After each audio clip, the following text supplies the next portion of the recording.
Hello and welcome into another episode of Locked On Wolves. Today on the show, the Locked On NBA Top 100 is out. I'm going to tell you three players who were ahead of Julius Randle that should not have been ahead of Timberwolves star Julius Randle. I'll tell you who they are and why. It's all coming next.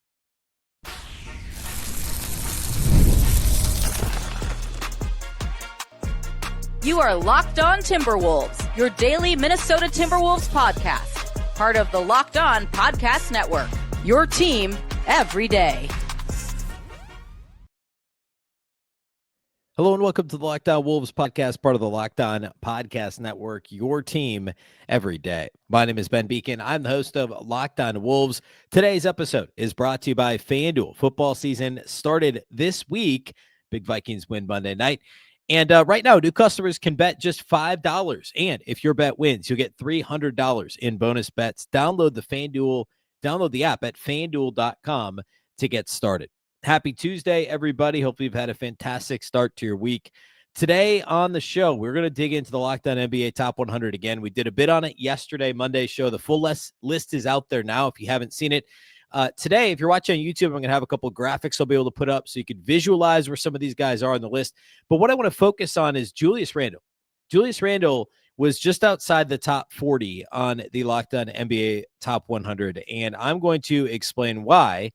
On my personal list, I had him inside the top 40. I had him 4 spots higher, but there's 3 players, like most of the players ahead of Julius, are guys that I agree with should be ahead of Julius Randle. But there's 3 players that I think are and one in particular I think are dramatically off in terms of where they were ranked by my colleagues. And I'll tell you why. Julius Randle is a better player than them. A couple other things we'll hit today on the show. We'll also get into some Hall of Fame discussion. There was a great ESPN article about potential current NBA Hall of Famers that are currently in the NBA now.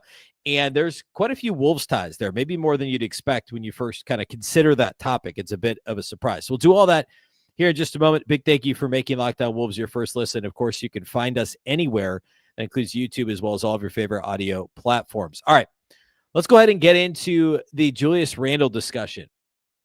And quickly before we do that, I do want to acknowledge the tragic news about Reid and his sister. His sister was killed in New Jersey and allegedly murdered by, it sounds like her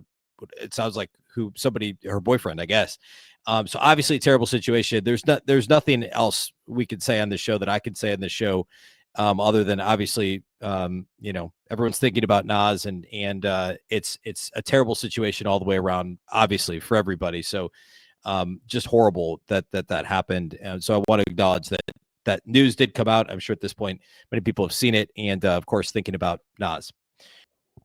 All right, so the Locked On NBA Top 100 list came out on Monday. You can, of course, find it on Locked On Sports Today on X. You can find it on the episode on YouTube as well. And there were 5 Wolves on the list. I went through the whole thing yesterday, so I don't necessarily want to go through it all today. The one I'll hit quick first, again, if you're watching on YouTube, I'll throw up a couple of graphics here so you can visualize where these guys are. Anthony Edwards was in the top 10. He was at number 6 on the big list. I had Ant at number 5 on my list, just flip-flop him and Steph Curry.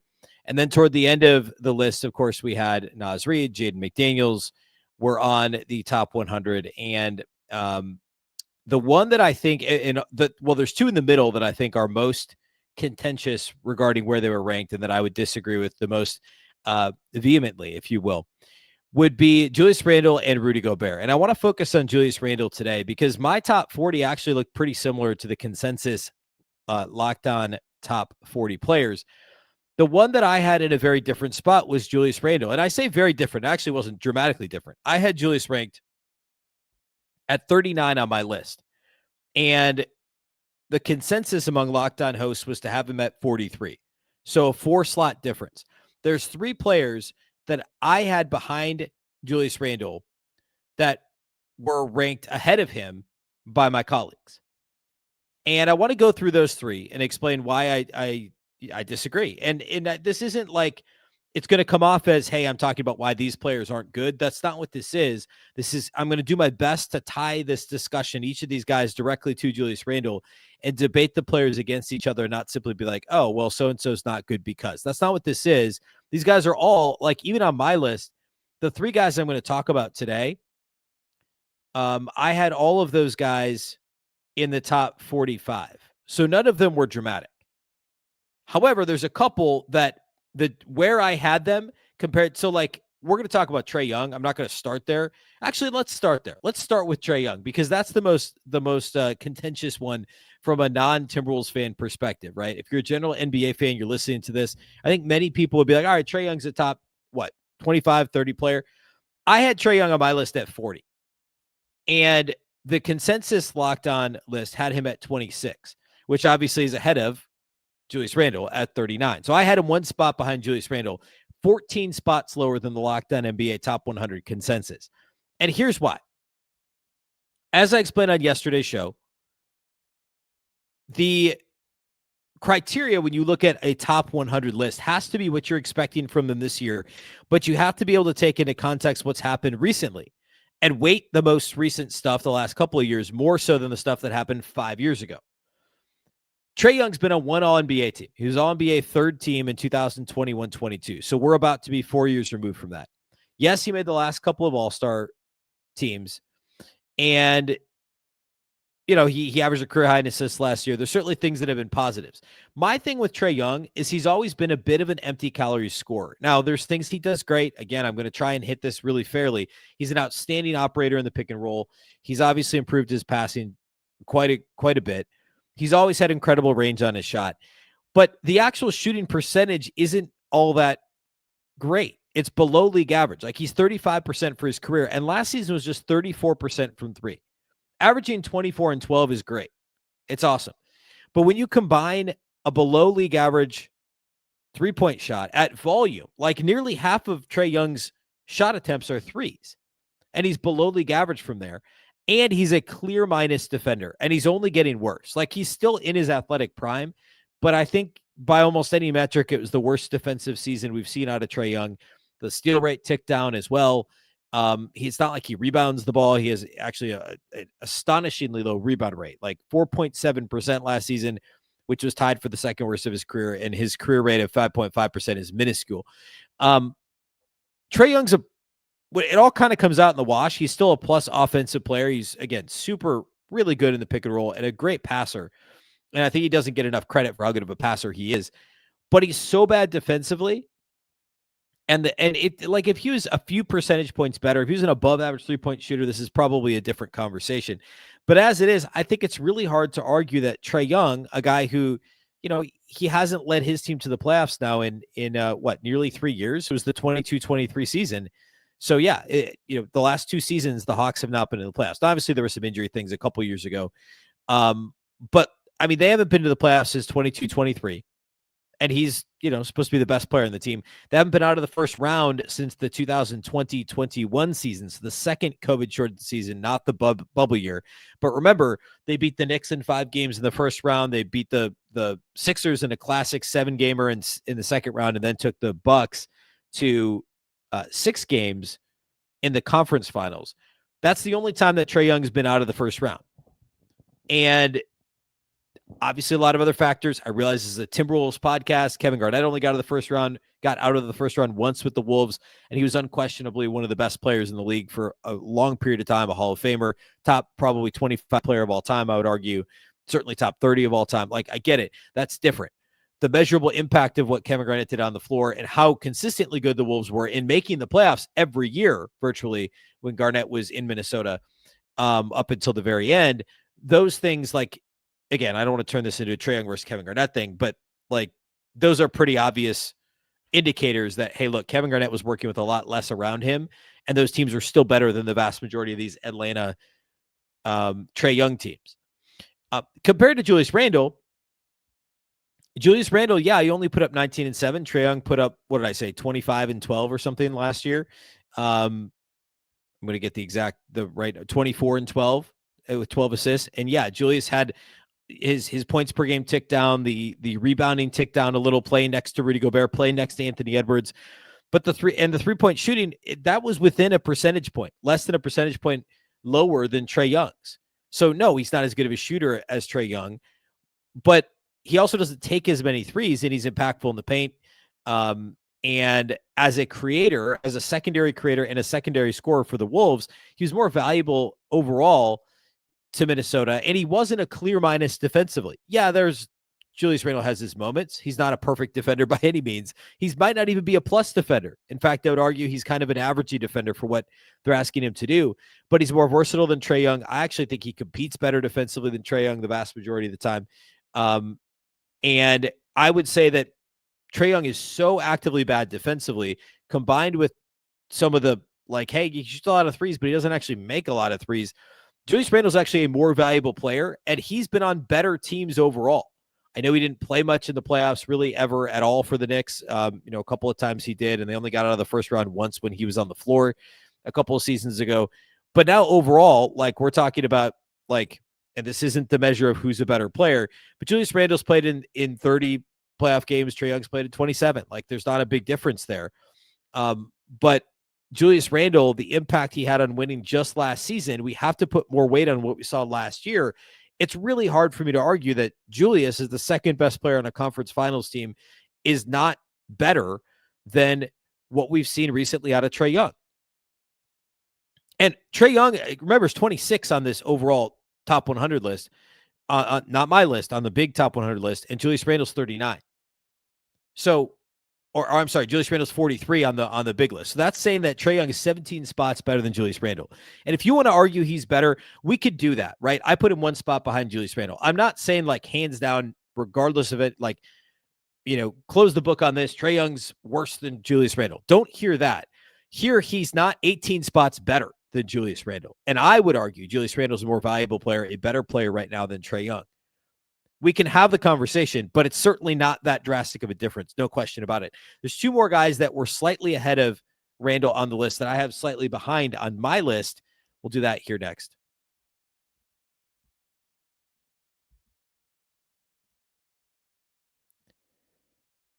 Today's episode of Locked On Wolves is brought to us by our title sponsors at FanDuel. The NFL season is here right now, and FanDuel's making sure that you're ready for kickoff with a can't-miss offer. Right now, new customers can bet just $5, and if your bet wins, you'll get $300 in bonus bets to use across the app. Of course, a really fun first week of NFL games. A lot of classics. Vikings-Bears is fantastic on Monday. We've got spreads already for the week ahead. Green Bay, Thursday Night Football. We are 2 days away from that, the start of week 2, believe it or not. The Packers are 3.5-point favorites at home against the Commanders. I would probably take the Packers minus 3.5. I wouldn't feel great about it on the short week, but I guess Washington's on a short week too. Commanders struggle to defend against pass rush. The Packers, of course, have a great pass rush, and you added Micah Parsons, and I would probably take the Packers minus 3.5. Looking way ahead to the Vikings next game next week. And actually, I say that, and there isn't a line as I record this shortly after the Vikings beat the Bears on Monday night. But you can look at some of the other games on Sunday. There's some other fun ones, other close games. Seattle at Pittsburgh is fascinating. The Steelers are 2.5-point favorites. I would probably take the Steelers minus 2.5 in that game. And who knows, I could see that thing being a shootout, even though at first glance it's like, it could be a slog. It's Seattle and Pittsburgh.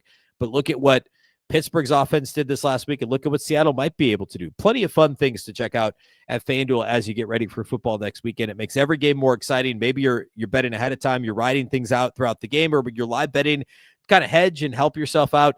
Just keep an eye on your fantasy lineup, whatever the case might be. If you're ready to play, download the FanDuel app now by visiting FanDuel.com to get started. That's FanDuel.com to place your first $5 bet.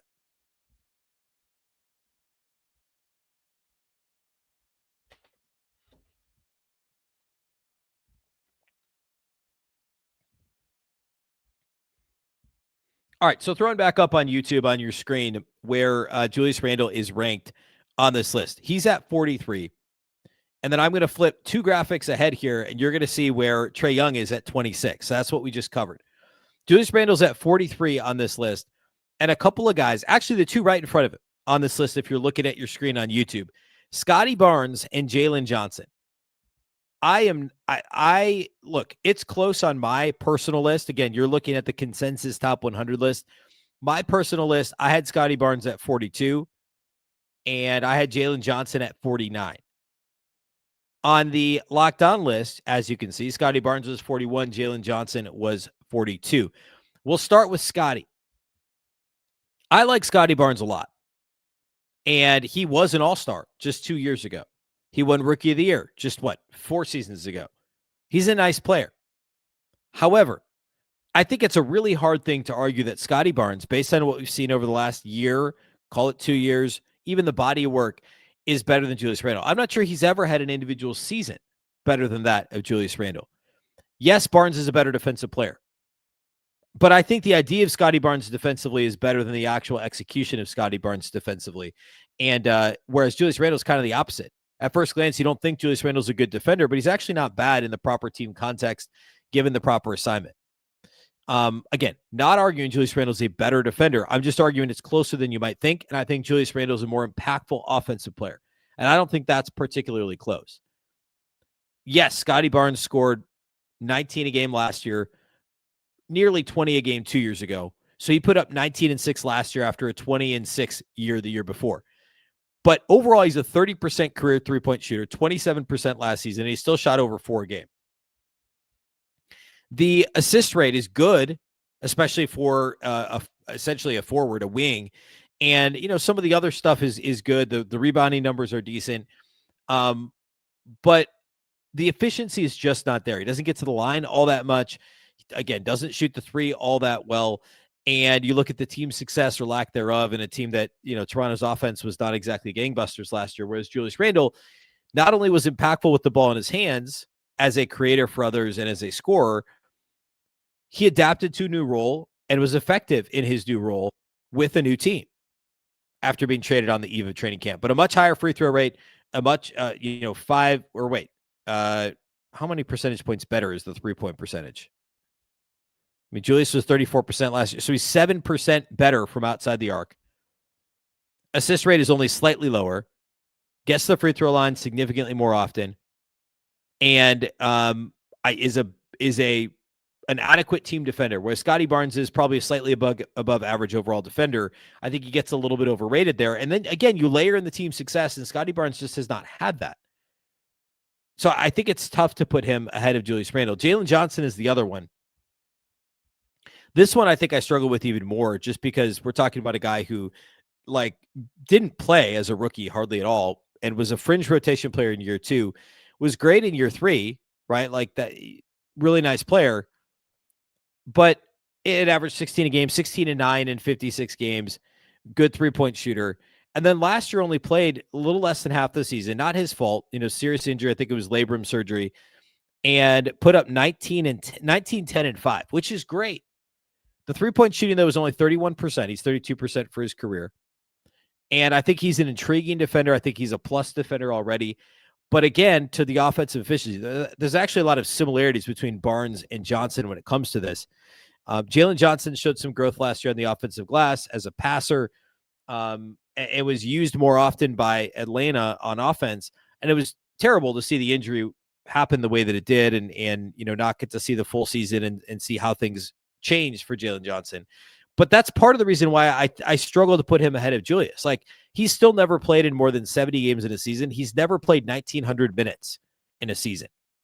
Julius Randle's played at least 1,900 minutes in every single season of his career, except his last year in New York when he had a significant injury, and his rookie season when, of course, he broke his leg 14 minutes into his NBA career. The other 9 seasons, he's played at least 1,900 minutes. We haven't seen that once from Jalen Johnson. And he's certainly, arrows pointing in the right direction for Jalen. And I think there's a lot to like there. I think that there's a real shot if he stays healthy. He's an all-star in the next couple of years. I think there's more there offensively than, say, like a Jaden McDaniels. I don't think he's the defender that Jaden even was at this point in his career. But I say that like he's significantly younger. He's not. Jalen Johnson's played one less year in the league than Jaden. So I struggle to have those guys ahead of Julius Randle. And so that's why I didn't. And again, you can see there on the graphic, Scottie was 41, Jalen Johnson 42, Julius 43. And having him a slot ahead of Aaron Gordon, OG Anunoby, those are ones I struggled a little bit with that myself. With where I had Aaron Gordon from where I had, let's see, where did I have Aaron? I had Aaron Gordon at 51 on my list. He was 44 on this list. OG Anunoby's another one. I had OG at 47. He was 45 on this list. So, those things are kind of in line with what I did on my personal list as well, but pretty fascinating stuff. And I feel good about overall where Julius is. I really struggle with the Trae Young one. I do want to come back to the Rudy thing. We'll talk about Rudy Gobert probably on tomorrow's show, but you can see he's 51, so just outside the top 50. I addressed it a little bit on Monday, but I want to kind of do the same thing with Rudy Gobert tomorrow. Like, are we look at some of these guys in the 40s? Are we making a real argument for some of these guys to be ahead of Rudy Gobert? I mean, I will make a pretty clear argument against it, but certainly some of my colleagues here at Locked On seem to think that Rudy, a lot of them apparently, did not think Rudy was a top 50 guy. So we'll talk more about that on tomorrow's show. Today, I want to finish, though, by talking about the Hall of Fame. Yes, the Hall of Fame. There was an interesting ESPN article late last week that I want to focus in on with some Wolves mentions related to future NBA Hall of Famers, or I should say Naismith basketball Hall of Famers. We'll do all that here next to close out the show.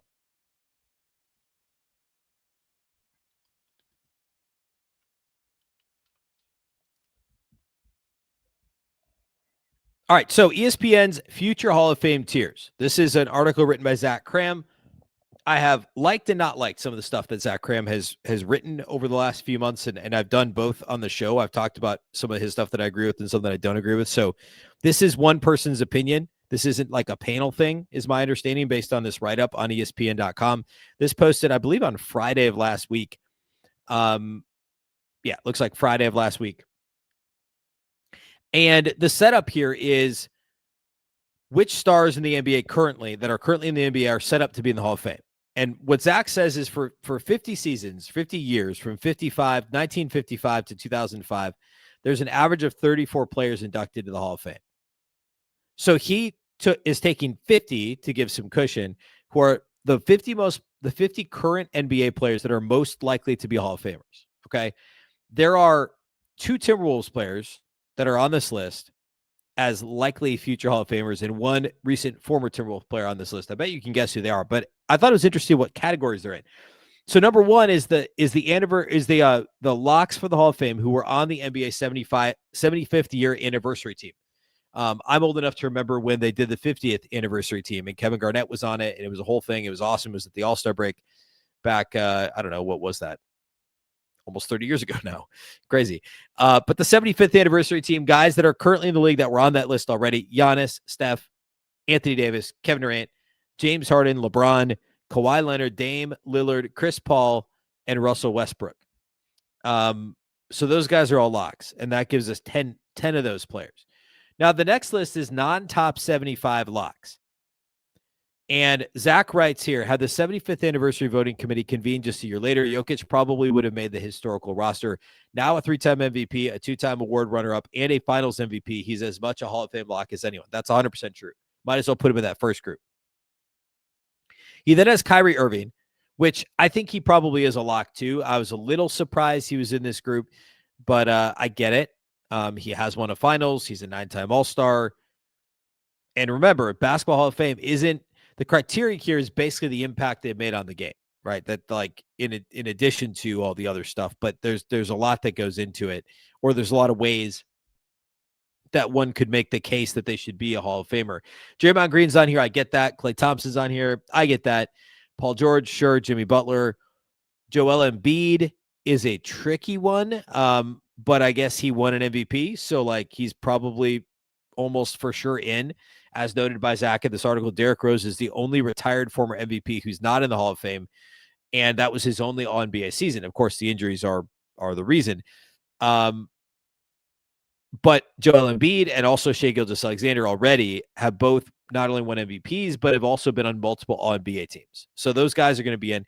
The last player listed here in this group of 9 guys is Rudy Gobert, much to the chagrin, undoubtedly, of Shaquille O'Neal, who said all sorts of things that he would do if Rudy Gobert was a Hall of Famer. And, like, who's going to tell Shaq that Rudy Gobert is a Hall of Famer?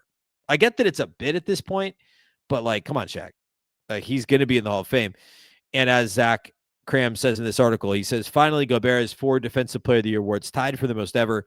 If fellow 4-time winners Dikembe Mutombo and Ben Wallace are Hall of Famers, then Gobert surely is. And that's really all you need to say. I mean, obviously, the impact on the international game being from France certainly helps, etc. So not a surprise. And if you're listening to this and didn't realize that, like, it's happening. He's 100% going to be a Hall of Famer. There's no question about it. The next group is where it gets interesting. Group 3, young stars well on their way. Luka Doncic, Jason Tatum, Victor Wembanyama, and Anthony Edwards are on this list. Zach Cram says still in their mid-20s, Doncic and Tatum might already be locks. Doncic has 5 first-team All-NBA selections, while Tatum has 4 plus a third-team nod. 5 first-team All-NBA, and then Tatum has 4 first-team plus a third-team nod. And so then he goes on to talk about, why they might not be in. And of course, at this point, Tatum, it's longevity, right? So for Tatum, it's got to be longevity. For Luka, it'd be great for him to win. Like, Tatum's already won a title. So I would actually probably argue Tatum is one group ahead of this already because of that. Luka's got to win a title, but he's been to a finals. He's made 5 first-team All-NBA teams. And then he says the next 2 players in this category, meaning Ant and Wemby, are younger and less accomplished, but still deserve to be separated from the greater host of early 20 stars listed in a later category. Edwards is 5th in career points through age 23, behind only LeBron, Durant, Carmelo Anthony, who was just inducted, and Luka Doncic. And he's made second-team All-NBA already in back-to-back seasons. Only a few retired players, Blake Griffin, Kevin Johnson, Marquise Johnson, and Ralph Beard, who's banned because of a point-shaving scandal, had 2 All-NBA appearances by age 23 and aren't in the Hall today. He goes on to say it might be presumptive to include Wemby in this group as he has played in only 117 career games, which, by the way, side note, was my argument on yesterday's show why he shouldn't be considered a top 10 current player today. Zach goes on to say, health permitting, presumably every NBA player, executive, and fan would envision Wembanyama as a future Hall of Famer due to his expansive skill set at such a young age.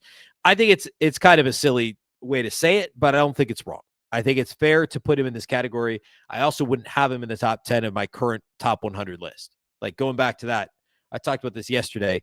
He was 7th on the list. I have Wemby 16th on my list.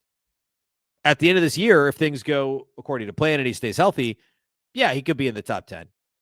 But right now, I think that's tough. So anyway, he's in this group on this ESPN list of young stars well on their way. It's interesting. Like, obviously, Ant should be ahead of him. I would put Tatum ahead of Doncic based on the the team success piece, actually having won a title. It's close, but putting Ant in this group is interesting, right? I mean, he's a 3-time All-Star and a 2-time All-Star, 2-time All-NBA second team, and a real shot to get on first team this year, especially with Tatum out for, Tatum's not going to be on an All-NBA team. So, I think that further kind of pushes Ant toward that. He's got to get to a finals. He's got to win a finals at some point. But Ant already being considered to be a young star on his way to a Hall of Fame induction is kind of crazy. Veterans on the bubble. There are 2 former Timberwolves here. The guys listed for veterans on the bubble Hall of Fame are DeMar DeRozan, Kyle Lowry, Drew Holiday, Kevin Love, Al Horford, and Karl Anthony Towns. He says with Love, he is the power forward version of Lowry and Holiday, a 5-time All-Star, NBA champion, and Olympic gold medalist with more than 15,000 career points. He had a much less longevity than the guards, though, and he hasn't scored more than 1,000 points in a season since 2017-18. It's been more like consistent bench guy for the last almost decade at this point. Now, Love has a higher peak than everybody on this list. Arguably you could argue DeRozan, but I think Love's peak was still better than everyone else on this list. Well, Karl Anthony Towns, the jury's still out. I think he's probably seen his peak statistically. So that's pretty fascinating. I don't think Kevin Love will get in, but I think there's absolutely a case. And then about Towns, he says Towns is a half decade younger than the rest of the players in this group. He didn't fit neatly into any other groups on the list. He qualifies as a veteran. He enters his 30s with 10 NBA seasons under his belt. On the plus side, he is a 7-footer with a 40% career three-point stroke. One of only 22 players in history with career averages of 20-plus points and 10-plus rebounds per game. The other 21 are in the Hall, still active or banned because of a point-shaving scandal. And then on the downside, his hardware isn't at the Hall of Fame standard. Only a 5-time All-Star, a Rookie of the Year, and 3 third-team All-NBA. He's never been second-team or higher, and the playoff record is lacking. Taken all together, it seems Towns needs a few more strong seasons to reach lock territory. Boosting the Knicks to the finals would certainly help. I get that. I agree with it. I don't have a problem with it. If Cat gets the Knicks to the finals, then yeah, he's going to be a Hall of Famer. Fair or unfair, that's how this thing is going to work. But I do think it is fair to ask him to prove a little bit more team success as well. There's also a group here, 29-year-olds on the edge: Jalen Brunson, Donovan Mitchell, Devin Booker, Domantas Sabonis, and Jaylen Brown. Fine with it. And then a big list of circle back in a few years, guys. No Timberwolves ties on that list, although I did just spend some time talking about Scotty Barnes. He's on the list. I feel like we're very early to be talking about any of that. I guess it's early for most of these guys, but anyway, I think it's pretty interesting conversation to be sure. And yeah, I mean, I'm good with most of it. I don't really have any issues with it. It is a fascinating thing to consider. All right. As mentioned, tomorrow on the show, we're going to talk Gobert. We're going to talk players ahead of him on the Locked On NBA Top 100 list that should not be ahead of him on the list. And among other things, we are back daily now throughout the week as we gear up for training camp here in just a couple of weeks. A big thank you for making Locked On Wolves your first listen every day. Of course, you can listen anywhere. You can watch on YouTube. You can also watch on the Locked On Sports Minnesota app on both Roku and Amazon Fire TV. And a reminder with the NBA Top 100, if you want to hear more analysis, all the shows are covering it for sure. The list was formed by experts that cover these teams and players every day. You can find the full list on Locked On Sports Today on YouTube or wherever you get podcasts. Don't miss the continued reaction throughout the week here at Locked On Wolves and all the other Locked On shows to the top 100 list. Of course, Locked On Wolves podcast is part of the Locked On Podcast Network. Remember, the Locked On Network is your local experts on all the biggest stories. Once again, I'm Ben Beecken. This is the Locked On Wolves podcast, and we'll catch you next time.